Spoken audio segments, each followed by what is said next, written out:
Marine আসার পর থেকে আপনি যখন তখন যা তা বলে তাকে ছোট করেন। আপনি আপনি আমাকে বলেন, ওকে কেন বলেন? আহা স্বামী, ফুফু তুমি আমাকে বলতে দাও। আপনি ওকে যা তা বলতে পারবেন না। ওকে যাতা বলতে পারবো না আমি? পারবেন না, কেন পারবো না? কারণ সে আমার বিবাহিত স্ত্রী।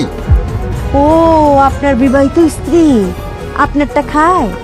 হ্যাঁ, আপনারটা খায় না, খায় আমারটা। যার স্বামীর 1 টাকা ইনকাম করার মুরদ নাই, তার বউরে তো কথা শুনতেই হবে। কেন? আরে চুপ থাকো, কিছু বললে এই ভাবি এই ভাবি।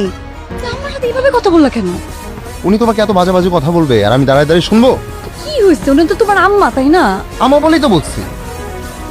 কেমন বলবা?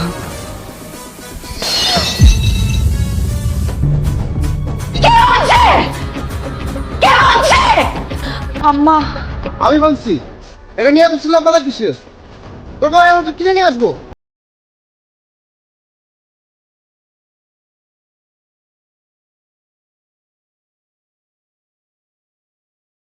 না, এটা তোমার এক্স হাজবেন্ড দিছে। এই তুই কিভাবে কথা বলিস? উনি তোর বাবা হয়।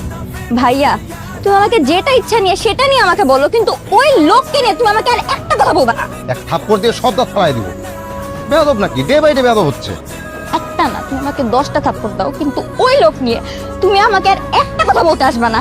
আমরা তোমাকেও বলে দিতেছি, ওই লোক নিয়ে তুমি যদি আমাকে আর একটা বার বলতে আসছো, আমি কিন্তু এই বাসা ছেড়ে চলে যাবো।